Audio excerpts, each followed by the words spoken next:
All right, we're in extra innings here. This is one thing I've been wanting to talk about for quite a while. And over the break, it's just been how did we get here? What happened during this election? How do we get back? How do we get some of these voters back? And initially, I thought these are people who went over to the other side and voted over there.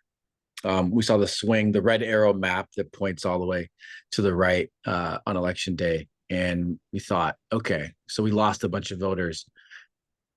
Later on, though, because there's two sets of data that come out. There's the data that there's the exit data that comes out that everyone analyzes right after the election, and then there's the true voting data that doesn't come out until mid-December.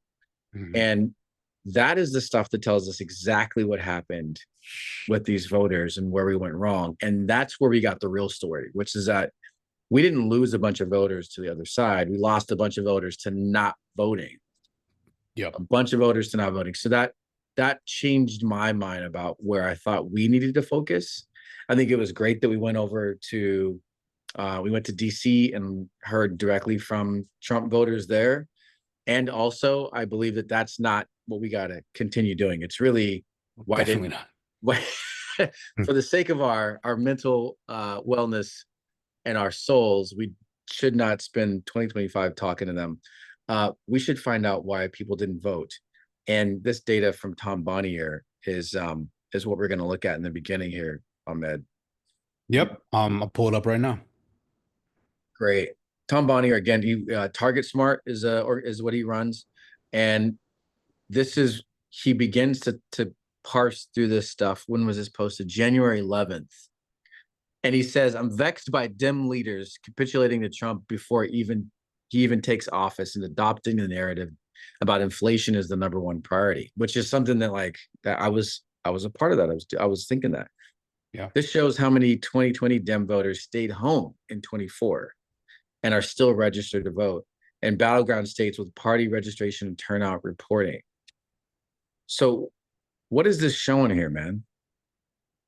This is showing that of the share of voters, basically the margin that Trump won by, we or Democrats lost voters from 2020. So basically, voters that didn't show up in 2020, that amount, if they had all showed up and voted for Harris, would have been enough to essentially win these key swing states and beat Trump's Mhm. margin of victory. Right, right. And that's assuming that our messaging was on point and all that Of stuff. course. But as with all elections, it's not just one thing. We do have to improve our messaging, but we don't have a chance if we can't turn out our own voters. And especially in a state like Arizona, where it looks like 200,000 voters didn't show up for us. Yeah. And the margin there is 187,000. This is the kind of thing that to me shifts the narrative. I haven't heard a lot of people talking about this because he posts this in January 11th and everyone's just thinking about the next Trump term. The book has already been written on what happened in people's minds, so it'll take a lot to kind of pull back. Have you seen people talk about this at all? No, not really. I haven't seen people cite the specific data in reference to their arguments. Most people kind of just moved on or yeah, I haven't seen like Tom is really the main one who I've seen like diving into this specific data. Dan Pfeiffer, of course, I think does reference Oh, the from turnout. Pod Yeah, Save America. he references it as well. But yeah, I don't think it's in the mainstream discourse yet on what on exactly how much voter share was churned here. Okay, I will say that in the current race for chair of the Democratic Party, and that election happens tomorrow. If there's anybody who is in the business of influencing any of the voters who are going to vote for the next Dem chair and Dem vice chair, today's your day to get out your calls and text messages. Um, I think they've been talking about this a little bit, where they think we Yeah, have our own like kind of home issue that we've got to take care of, and this is what they're talking about. Turnout is yeah. still something.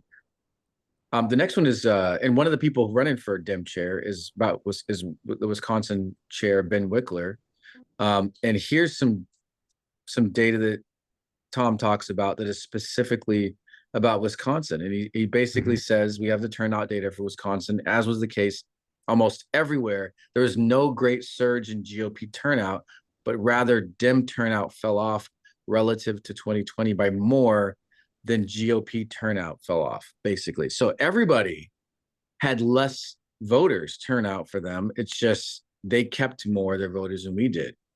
Yeah. What do you think led to some of that? I think there was just overall, I mean, it's that anti-incumbency effect. In this period, generally, there's so much apathy, and everyone was really just kind of beginning to tune out after the Biden years. And obviously there's different factors. Like we don't know exactly. I mean, I think for young people, I think you can say Gaza played a role, right? Like I think for Right. young people, Gaza played a role. I think for just the average tuned out voter, I think 2020 was a unique year where it's like everyone was literally seated at their house and had to tune in. I Yeah. feel like people have begun to tune out for various reasons, and uh, I just think the Democratic base, there wasn't a coherent, or people at least felt there wasn't a coherent narrative to get behind, even though Kamala was starting to say some good things, but you can't save a campaign in 100 days. Yeah. Yeah. Yep. Yep. Yep. Okay. So and we talked about that. We talked about that before. It's so hard to go back and talk about the campaign Yeah, again, I man. know, I just I know. I feel like it's treading old ground. That still feels like it's too soon, even though we have to do it. Okay, so to win these people back, so looking forward now, to win them back, Ahmed, what are some of the current signals that we're seeing about messaging that could be uh powerful with them? Well, there's some of the recent data as Trump has won. There's some stuff kind of here that I think can give like this is the closest data set that we're having, right? Like we see Trump's approval rating dipped from 47 to 45, and then Mm-hmm. Reuters went and basically went through every single EO. And it's just one poll, but I think taken together with something we'll talk about in a second, I think there's this look at the number one, like the number one opposition, 77% any requirements for government employees report gifts or investments. That's like an anti-corruption sentiment there. Yeah, yeah, And we have the most corrupt president right. possible in power with an oligarchy there, right? And I feel like that could That's be the like, biggest opposition right there. Is that the gifts or investments report? Okay, and that's not even something that's widely reported on that he had ended that. Like right. I find it hard to even find articles on it. You have to go to the website I to actually see. didn't know until Yeah, until you what I'm showed this. saying. No, Until you seriously, showed me like this. Yeah, yeah, yeah, it wasn't even. It's not widely reported, but it's like people hear about that and they're like, oh, whoa. And it's like there's this anti-corruption, I think one of the biggest things is this, there's now a class we saw with the whole Luigi, the healthcare murder. yeah. Obviously I disagree with praising him personally, but that's just me. Hmm. I'm anti-murder. But I will say that That's a good. That's a good stance, man. Good it's a good stance there. stance. But there's like a class consciousness and a class awakening that's happening there that when you have an oligarchy in power with Donald enriching himself with a meme coin in his first week, doing more Right. to enrich himself than to enrich any average American, I feel like there's an anti-corruption, actual true populist message that Democrats can align behind. Um, and that's just the takeaway from that one. There's other messages here, Okay. of course, but Okay. onto the So what? economy. Yeah, totally, totally. And that's one that we know is, across the board is something that, even though Tom didn't like it in his tweet there, what's true is that it's relevant for a bunch of voters. So what's this other one you got here, which is about the people who, speaking of corruption, the people who Trump surrounds himself with, the people he had sit behind him at the Yeah. inauguration. So we got this other poll I think is interesting where this happened before the election. This was pre uh what people think is a Nazi salute that he did. Um this Right. is Okay. pre that. So if your approval Okay. rating is already at this level now, Okay. we'll see what that is. But Elon's got an Yeah, approval I rate. like how you said what people think is a Nazi salute. You're the journalist, so I'm the I'm gonna journalist, bro. say I I gotta will watch out say for it myself. was a fucking Nazi salute. It was twice, just in case. It People was believe, it yeah. was one. It's No, I ridiculous. mean it most likely it may I'm trying to get sued out here. No, you don't have to say it. It's okay. That's okay. I will also, as I will submit as evidence People to should his. believe their eyes. Yes, I will submit as evidence that it's the gesture plus his backing of people in Germany. Okay, so it's you can take the eyes thing, and then you can also say like, what is he putting his money and time behind? Oh, it's these people who Yeah. believe this in Germany, who think Not they only should not be that, ashamed of the past. yeah, like yeah. I mean, you're not helping the you're not being the Nazi allegations if you do that. You do the salute, and then Yep. you go to Germany, you praise the AfD and say, "Don't be guilty of the Right, right, right, Holocaust." right. After, that's right. That came afterwards, right? He was like double, Yeah, just in case you he didn't see did what it. it double Yep. dipped right before Holocaust Remembrance Day. Yeah. Oh, Said that's Germany, right. don't be guilty. So Okay. homeboy's not So being the allegation. So point is his approval is going to get worse, is what I'm saying. okay. But right now it's at 36. But the main number is down here at the bottom. This is remarkable. Billionaires advising the president. 12% Wow. of Think it's Americans good. think it's good. Okay. 60% disapprove. Maybe the other one's like, oh, I don't know, maybe, but like 12% Right. approval. And then you have him and you have Musk going in, like we talked about in the other video. He's taken over the Office of Personnel Management. He's sending Hmm. emails to federal workers. I have a contact, a federal worker that's been sending me every email that they're getting. And Oh wow. they're really just unleashing havoc on these people. And this is not going to go over well with the American people. And this couples to the anti-corruption message. Okay. So yeah, that's what you're saying is that we think that a way to win these people back, not just in the midterms, but in the elections that we're going to be involved in this year, are about an anti-corruption message and about our side being pro anti-corruption, which is we have to say that. Yeah, we do have to say it. Okay. All right. Okay. So the last piece of this is I want to bring in our resident Gen Z expert, who herself is not a Gen Zer, but Larcy, the Action Academy, director of Action Academy. Yes, yes. Are you scoffing at not being called a Gen What's Z? up, Larcy? I was not even like, hey, Ahmed. That's not even What's good? it's like expert Gen Z. That's kind of No, no, I think that's it's not fun. I think funny. it's funny that It our is funny if you're gonna do it from like a satirical standpoint. So yeah, okay. I'll take that. Gen Z by heart. No, you're Yeah. not. Gen Z aficionado. You're a Gen Z. Aficionado. You're a That's Gen right. Z aficionado. You get Okay, these so folks. so Action Academy applications open today.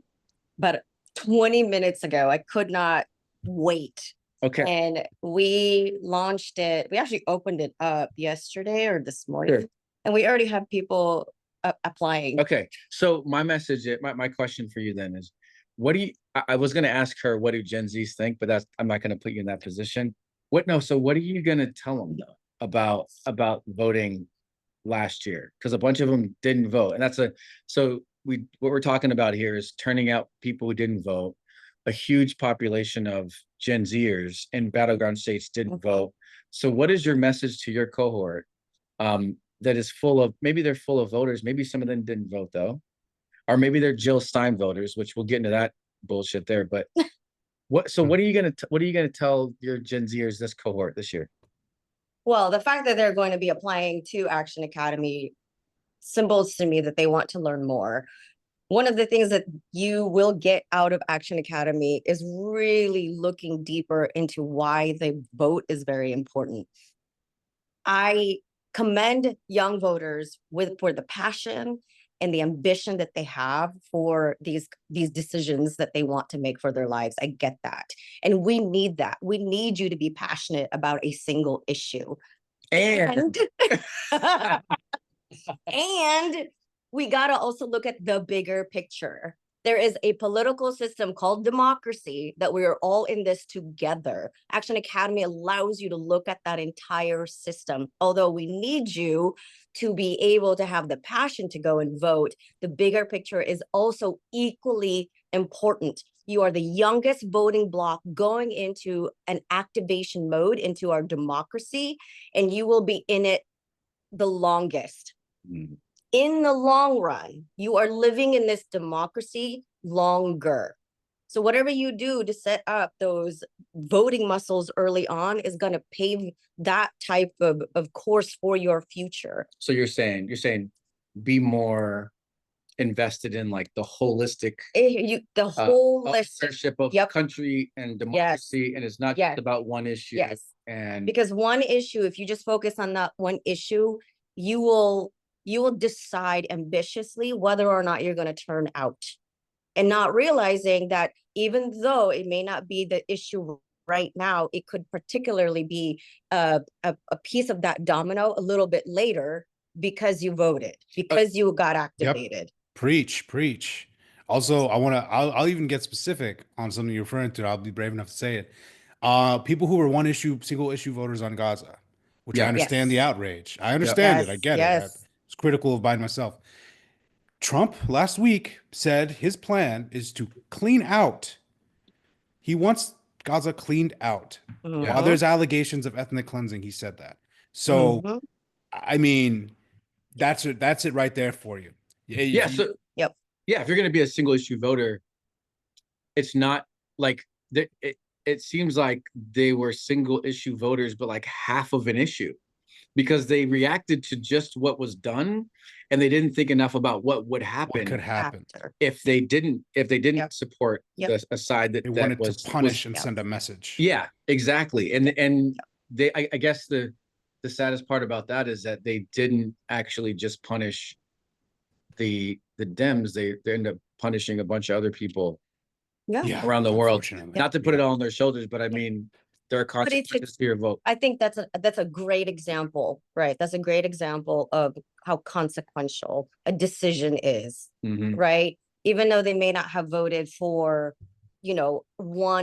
one little bubble on your ballot, right? That's one thing. But for you to not show up altogether, Right, that means you didn't help us recruit for more people on our team right. that could have played in the game for Okay. us. So speaking of Yeah. recruitment for the team, where can people sign up? So go to actionacademy.org, and the application is live. It'll go on for about 2 months, and you'll get an answer from us end of or the beginning of April, whether or not you got into the academy. All the information is there, actionacademy.org. Check it out. But you won't regret understanding holistically what democracy is all about. Good stuff. And if you're watching this, great stuff. Preach, Larcy. Oh, and you also see always killing Ahmed it. too. I'll be there Ahmed's one of too. our legacy speakers. So So if you want to come hang with me, come through. And you get to yes. hang with Larcy and it's And an awesome Charles. gang and Charles. And then after that, you get activated. You get That's right. involved. You can find a path. Maybe if you want this to be your career, Compower will help you make this Mhm. your career and Yep. actually pursue civic action in a meaningful way. So sign up. I can't recommend it more. Ahmed's telling it. All right, y'all. More to come. Thanks, Larcy.